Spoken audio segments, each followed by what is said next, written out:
Alô? Boa tarde a todos.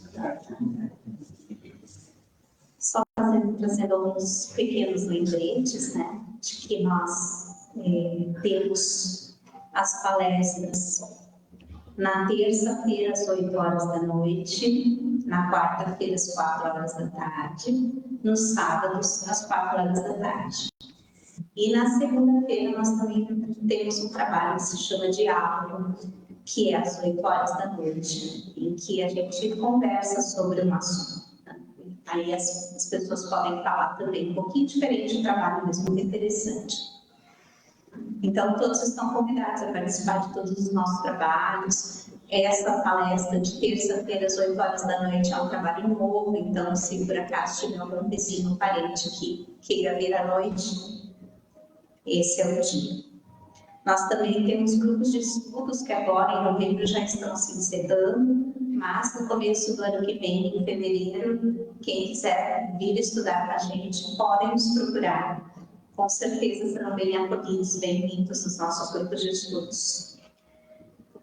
Então, vamos iniciar nosso trabalho fazendo uma prece, levando nosso pensamento a Deus, nosso querido Pai, a Jesus, nosso Mestre querido, aos Espíritos de luz, mentores desta casa espírita, que estejam todos conosco, nos trazendo luz, paz, tranquilidade, para que nós possamos aproveitar bem a palestra desta tarde. Nossa palestrante de hoje é a Jane. Seja bem-vinda, Jane. Obrigada, Paty. Boa tarde a todos. Sejam todos muito bem-vindos mais uma vez. Boa tarde a todos que nos assistem pelo Facebook também, para os que irão assistir mais tarde. E que o recado da tarde de hoje possa servir para todos nós, né? Para a nossa reflexão, para a nossa busca por nos tornarmos pessoas melhores, né? Que é para isso que nós estamos aqui nesse planeta. De vez em quando nós falamos sobre um livro, né? Porque o hábito da leitura é um hábito muito interessante, né? Ele também é uma forma de estudo, né? A Patrícia falou aqui dos grupos, mas a leitura, né? Um bom livro também é uma forma de estudo. Hoje nós vamos falar sobre esse livro aqui. Não sei se vocês já leram, se vocês conhecem. Jesus e a Humanidade. É um livrinho bem fininho, muito interessante, bem bom, capítulos curtinhos. Allan Kardec, na Revista Espírita, lá de 1858, tá? Tem um capítulo na Revista Espírita, nessa de 1858, que tem por título Período Psicológico, lá na Revista Espírita. Eu vou ler aqui para vocês. O que o Kardec nos diz nesse capítulo que tem por título o período psicológico? Ele diz assim, ó: parece que o período científico chega hoje a seu termo, e após os imensos progressos nele realizados, não seria impossível que o novo período que deve suceder àquele fosse consagrado pelo Criador às iniciações de ordem psicológica. E aí ele continua, lá em outra parte do capítulo, ele diz: chegado a esse ponto culminante, ao qual a história da humanidade não oferece nenhum símile, qualquer que tenha sido o seu grau de avanço nas eras remotas, parece-me razoável pensar que a ordem psicológica lhe abre uma nova estrada na via do progresso. É, pelo menos, o que se poderia induzir dos fatos que se produzem em nossos dias e se multiplicam por todos os lados. Esperemos, pois, que se aproxime um momento, se é que ainda não chegou, em que o Todo-Poderoso nos vai iniciar em novas, grandes e sublimes verdades. A nós cabe compreendê-lo, secundá-lo na obra da regeneração. Por que eu estou falando aqui de período psicológico, né? De era psicológica, como Kardec fala? Porque esse livro que eu mostrei para vocês, ele é o primeiro livro de uma série chamada Série Psicológica, da mentora do Divaldo Franco, Joana de Ângeles. Então, Divaldo psicografou esta série composta por 16 livros. E esse livro aqui é o primeiro. Esse texto que eu li para vocês da Revista Espírita foi um simpatizante, um amigo do Kardec, que escreveu uma carta para ele que era chamado Senhor Georges. Então, ele que escreve sobre estas questões desse período psicológico, com as quais o Kardec concorda e faz essa publicação na Revista Espírita. E Kardec ainda diz que felicita o senhor Georges por ele estar tendo um bom entendimento da doutrina. Porque nós sabemos que a doutrina espírita ela tem 3 aspectos. Ela está sob um aspecto científico, um aspecto religioso e um aspecto filosófico. E eu, antes de ler aqui, às vezes brincando, eu dizia, se Kardec fosse codificar a doutrina hoje, ele acrescentaria um aspecto psicológico, né? E aí, pesquisando, eu disse, mas não é que Kardec já falou disso? Né? Então, a gente trata, né? A Joana trata nesta série destas questões psicológicas. E lembrando também, né, que a Revista Espírita, né, ela tem, aqui embaixo do título, Revista Espírita, Jornal de Estudos Psicológicos. Eu quis trazer essa informação antes da gente entrar propriamente no livro, né? Quis trazer essas questões para a gente conversar, porque às vezes as pessoas dizem assim, como assim série psicológica? Como assim Joana fala de psicologia, se na última encarnação que a gente tem conhecimento que ela esteve aqui na Terra, ainda nem existia a psicologia da forma como nós entendemos hoje, da forma como nós conceituamos. Só que nós nos esquecemos que as informações, elas não acontecem aqui da Terra para o plano espiritual. Elas vêm do plano espiritual aqui para a Terra. E, através das informações de Divaldo, ele nos diz que Joana ficou 50 anos no plano espiritual, se preparando para escrever esta série psicológica. E que, inclusive, nomes muito conhecidos da psicologia, como Freud e Jung, Carl Gustav Jung, né, psicólogo suíço, eles foram preparados na espiritualidade por Joana. Então, é importante a gente ter esse conhecimento, né? E também lembrando que, além desta série psicológica, através do Divaldo Franco, a Joana psicografou mais de 60 livros. O primeiro livro, que é um dos que eu mais gosto, se chama Messe de Amor. Nós temos à disposição também para empréstimo ali na biblioteca. Esse primeiro livro, o Divaldo psicografou no ano de 1964. E em 1989 foi psicografado esse aqui, que é o primeiro livro da série psicológica. E o que é essa série psicológica? Qual é a proposta dela? O que a Joana busca nos dizer ou busca nos trazer através desta série? A série psicológica nos convida ao conhecimento, né? A gente fala do aspecto científico da doutrina. Então, esta série psicológica, ela nos convida para nós conhecermos um pouco mais desta questão, desse aspecto científico, né? Porque ela traz nesta série a contribuição de diferentes correntes da psicologia. Se a gente for dar uma olhada por cima, ela vai falar de todos esses, vai falar do Jung, vai falar do Freud, vai falar de outros nomes também, né? Tem uma, estou lembrando bem agora que ela traz inclusive questões do budismo. Então, assim, é um apanhado, né, de pensadores, de psicólogos, de filósofos.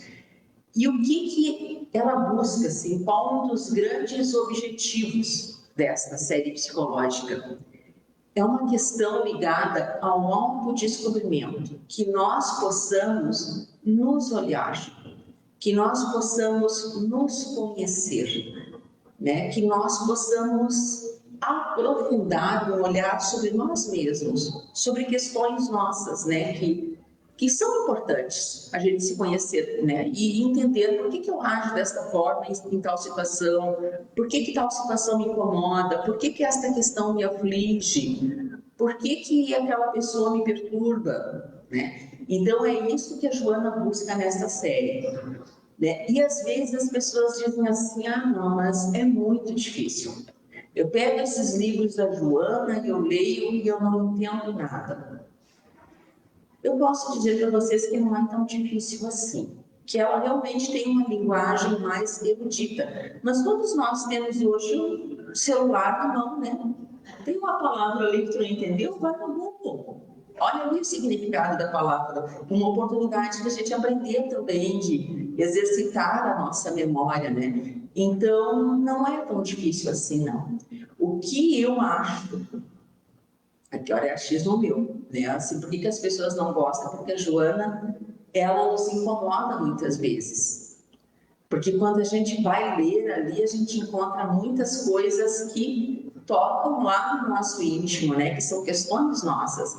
Ela fala de vícios que a gente traz, de hábitos, né? Que não são muito bons, de sentimentos, né? Então, nem sempre a gente quer mexer com essas coisas, né? Porque é difícil a gente se olhar, dar trabalho. E quando nós lançamos esse olhar para dentro de nós, muitas vezes nós vamos encontrar coisas que nós não gostamos muito, né? Hoje, achei muito interessante que a gente tem um grupo de estudos de manhã e nós estávamos falando dos vícios morais e dos vícios químicos, né? E quando a gente falou dos vícios morais, um dos vícios que tinha era a maledicência. E aí uma pessoa ficou muito tocada, assim, no final da aula, né? Assim, nossa, eu nunca tinha me dado conta que eu tinha esse vício. Eu sou maledicente, né? Então é difícil tu reconhecer isso na frente de um grupo, na frente de outras pessoas, né? Mas como é que eu posso mudar algo que eu não conheço? Eu só posso mudar quando eu reconheço, né? Se eu nego de que eu não sou maledicente, eu não sou egoísta, eu não sou vaidoso, eu não sou orgulhoso, eu vou continuar sendo, né? Mas no momento que eu olho para dentro e eu me reconheço egoísta, ou que eu me reconheço vaidoso, eu me reconheço maledicente, aí eu vou perguntar, eu sou isso aqui, eu ainda sou. Como é que eu posso mudar? Então é esta proposta que a Joana vem nos trazer através da série psicológica, né? E aí, como a gente vai falar sobre esse livro, eu não tenho como falar sobre o livro todo, né? Então eu escolhi um capítulo para a gente falar sobre um capítulo do livro. No final de cada capítulo, como eu disse para vocês, assim, é uma leitura muito boa para a gente começar, para quem se interessa. Os capítulos têm assim uma página e meia, no máximo 2 páginas. E ao final de cada capítulo, a Joana deixa um recado para nós. Ela deixa um recado falando diretamente. O último parágrafo é faça isso, pensa sobre aquilo, age dessa forma, de uma forma bem imperativa. Ela traz um recadinho para cada um de nós. Só tem um capítulo no livro que ela não deixa recado nenhum. Tem um único capítulo que não deixa recado, que é o capítulo 4, que foi o que eu resolvi trazer para a gente conversar. Se chama Jesus e Amor.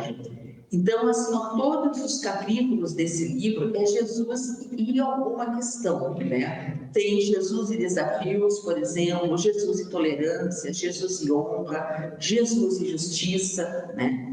E ela explora nos capítulos como é que Jesus agia em relação a esses temas.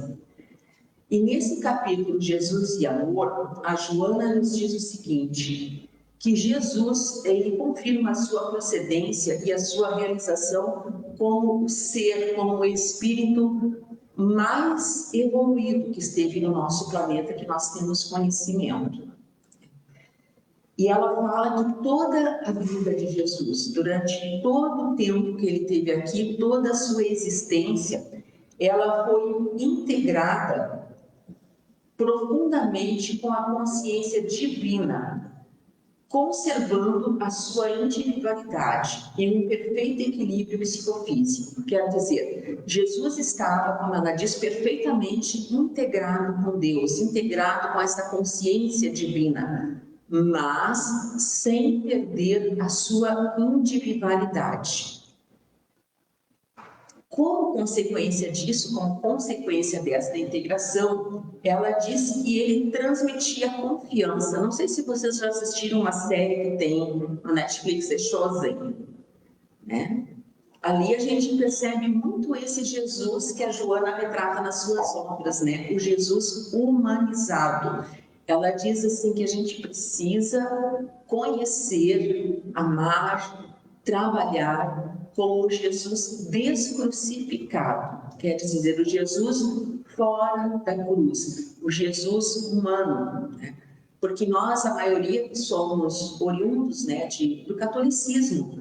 A gente, na Semana Santa, o que a gente lembra muito? A morte de Jesus, o Jesus na cruz. A gente vibra nessa sintonia e às vezes esquecemos da ressurreição, né, do domingo, da Páscoa, do renascimento. Então ela diz o seguinte, que Jesus transmitia confiança porque ele tinha uma transparência diamantina, quer dizer, uma transparência de um diamante, né, a clareza de um diamante. E que ele nunca se submeteu às injunções vigentes daquela época, característica de uma cultura primitiva, onde ainda predominava, segundo ela, um conservadorismo hipócrita, uma legislação tão arbitrária quanto parcial, e a preocupação formalística com a aparência, em detrimento dos valores legítimos do indivíduo. Então, para quem assistiu a série lembra, né, de vários episódios, como eles davam importância para os rituais, para as aparências, para questões que não eram importantes, né? Não trazem ali uma mulher para ser apedrejada porque tinha sido pega em adultério, né? Ou então, como é que Jesus podia fazer cura nos sábados, né? Sábado era dia de descanso, ele não poderia fazer curas, e Jesus questiona, o que é mais importante? É tu obedecer à lei ou é tu curar a dor do teu semelhante? Então eram padrões, e eram regras, e eram comportamentos que eram mais a aparência mesmo, né? Então Jesus não se submeteu a essas questões, né? Ela diz que Jesus era portador de uma legítima coragem e ele insurgia-se contra a injustiça. Jesus era amoroso, não tenho a menor dúvida, mas ele era firme. Ele nunca silenciou diante daquelas questões que eram injustas, que ele via que estava acontecendo uma injustiça. Ele sempre se posicionava. Então, ele insurgia-se contra a injustiça, onde e contra quem se apresentasse. Nunca se omitiu, mesmo quando o consenso geral atribuía legalidade ao crime, que foi o que aconteceu quando trouxeram uma mulher adúltera para ser apedrejada. Não era um crime, era a lei. Queriam testar ele, queriam ver se ele iria se posicionar contra aquela lei vigente. A lei diz que ela deve ser apedrejada. Ela foi pega em adultério. O que Jesus fez? Ele não disse, não façam isso, tudo bem, a lei é essa, vamos cumprir a lei então, que a lei seja cumprida. Quem está sem nenhum pecado, pegue a primeira pedra e jogue. E aí a gente sabe o que aconteceu, né? Um por um, começando pelos mais velhos, que tinham mais pecados, provavelmente, foram largando a pedra e foram se afastando. Mas ele se posicionou. Numa sociedade agressiva e perversa, que era a sociedade daquela época, Joana nos diz que Jesus elegeu o amor como a solução para todos os questionamentos e o perdão irrestrito como terapêutica eficaz para todas as enfermidades. Ele não apenas ministrava aquelas palavras, não era só um discurso, porque as palavras são fáceis, né? A gente pega um livro, a gente estuda e a gente fala bonito, não é mesmo? Mas ele não ministrava aquelas palavras. Ele vivia, realmente ele vivia aquilo que ele pregava, né? Através de atitudes claras e francas, arriscando-se por dilatá-lo, especialmente aos infelizes, aos detestados, aos segregados, aos carentes. Foi do lado desses que eram discriminados, que eram proscritos, que Jesus se posicionou. Quando ele foi jantar na casa de um cobrador de impostos, quando ele elegeu também um cobrador de impostos para ser um dos seus apóstolos, Mateus. Em momento nenhum, Joana nos diz que Jesus se submeteu às conveniências perniciosas da raça, da ideologia, de qualquer partido e de qualquer religião, em detrimento do amor indistinto. Jesus não tinha nenhuma religião. Jesus não criou, ele não fundou nenhuma religião. Por amor, ele elegeu um samaritano desprezado para dele fazer o símbolo da solidariedade. Todos nós também conhecemos a parábola do samaritano, O samaritano que ficou caído que um homem ficou caído na beira da estrada, Passou ali um padre, um religioso, Quem é que acolheu aquela pessoa, Foi o samaritano, que era uma pessoa mal vista, digamos assim, segundo os padrões da época. E Jesus escolheu esse samaritano como o símbolo da caridade, como o símbolo da fraternidade. Com amor, ele liberou uma mulher equivocada, que eu falei para vocês, a mulher adúltera, tirando dela um complexo de culpa. E foi uma das suas mais fiéis seguidoras. Pelo amor, ele atendeu a estrangeira Cirofenícia, que lhe pedia socorro para a enfermidade humilhante. Também, todos nós acho que conhecemos essa história da mulher que ela tinha uma hemorragia por muitos anos e ela tinha tanta fé em Jesus que ela sabia que bastava que ela tocasse suas vestes para que ela ficasse curada. E no meio daquela multidão toda, tem essa cena muito bonita na série, ela caída, quando Jesus passa, ela consegue tocar em uma ponta da sua túnica. E Jesus disse: quem me tocou?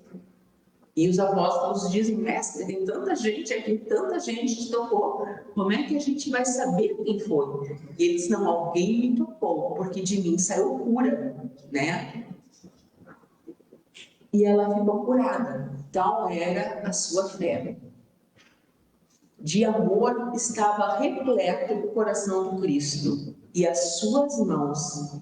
E ele extazia esse amor através das suas mãos, Para todos, fosse um cobrador de impostos, fosse a mulher adúltera, fosse o filho pródigo, uma viúva necessitada, a mãe enlutada.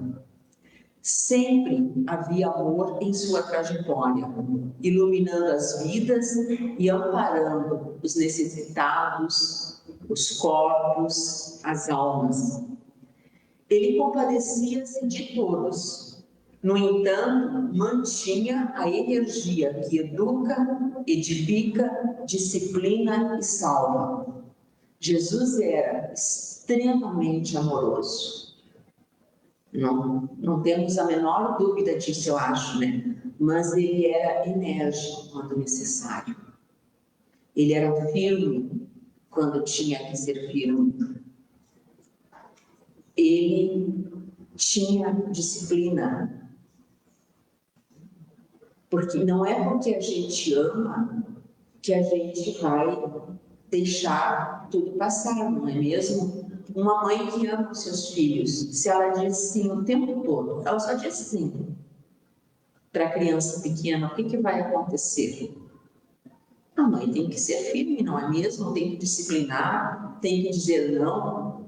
Ela está amando menos por isso? Claro que não, né? Faz parte do amor. Chorou. Jesus chorou sobre Jerusalém. Invectivou a farsa farisaica. Advertiu os distraídos. Condenou a hipocrisia. E ele deu a própria vida em nome do amor. Ele nunca se perdeu em sentimentalismos infantis, pueris, né? Ou agressividades rudes. Muitas vezes a gente, né, age aqui como sentimentalismos pueris, com sentimentos de criança, com sentimentos que não são importantes, com coisas pequenas, né?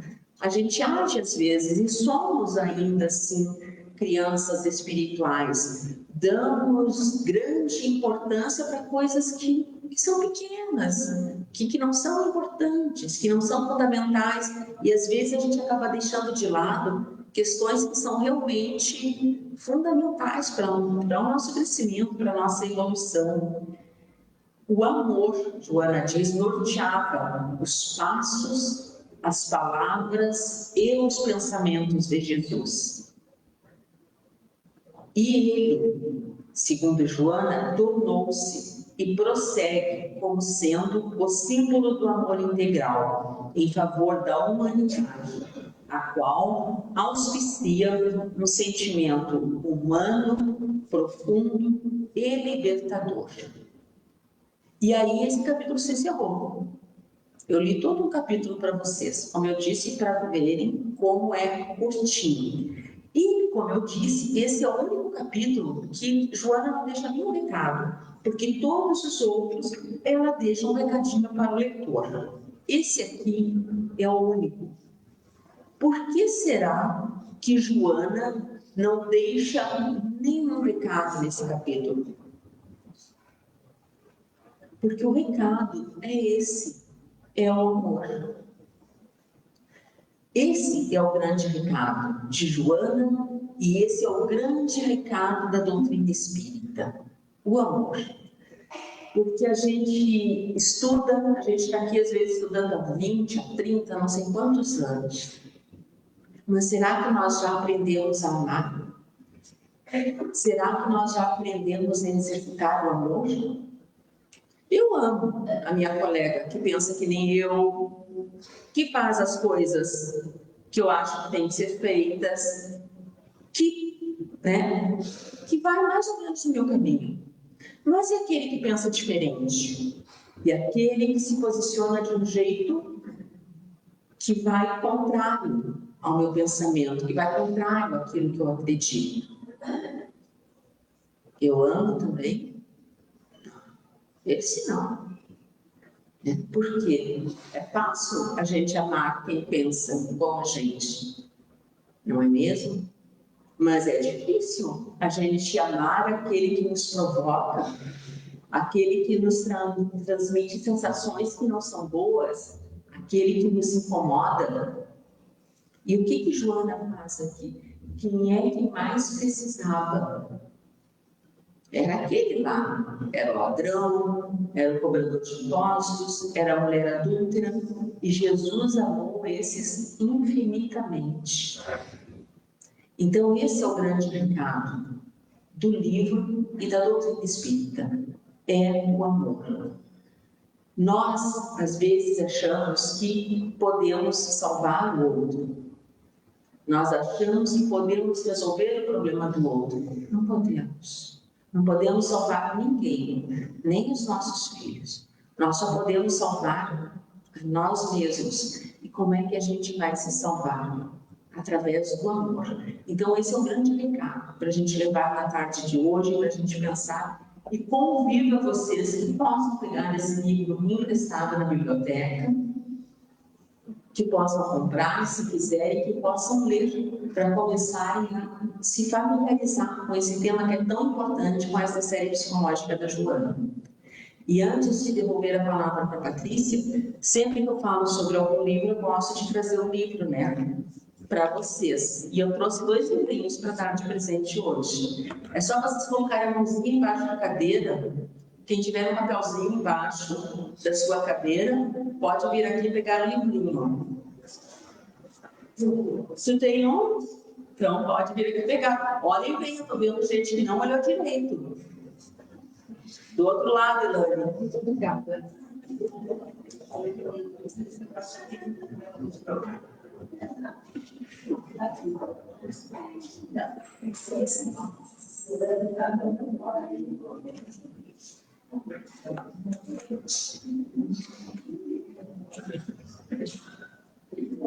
Aquilo, daquele demorou, mas achou, né?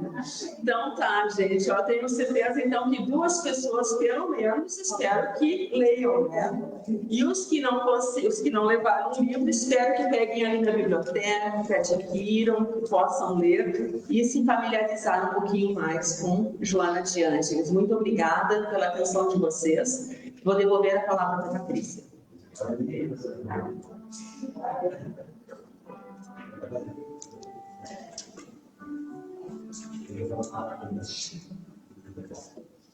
Obrigada, Jane, pelas palavras. Muito gostosas, palestra. Então, vamos agora ao momento do passe. Convido aos passistas a se posicionarem. Vamos elevar nosso pensamento a Deus, nosso Pai de amor, de bondade, que só quer o nosso bem, que só quer o melhor para nós. Vamos pensar na face amorosa de Jesus, seus olhos penetrantes, que nos olha com tanto amor.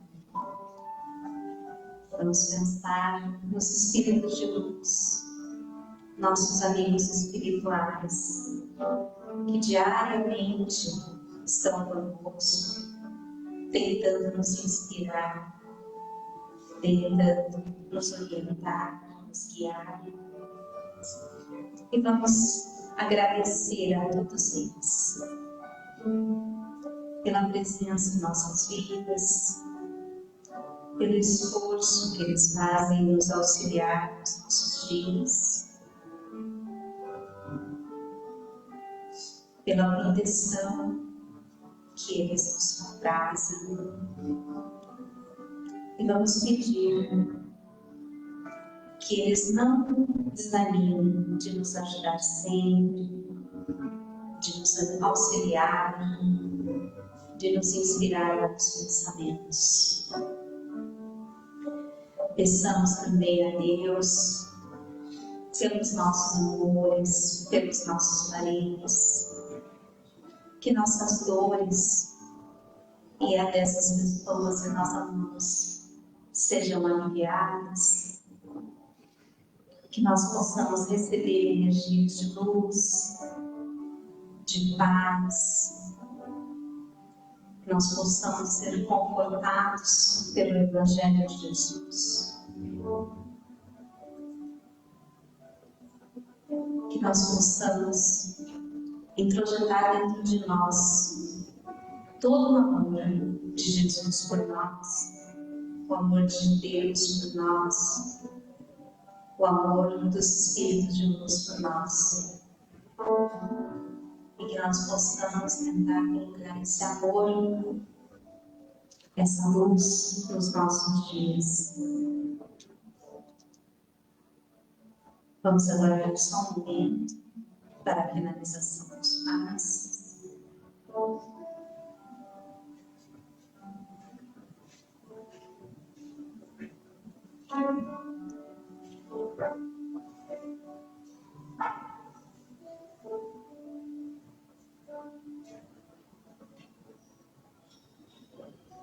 E assim, Pai, te agradecemos e encerramos mais uma palestra.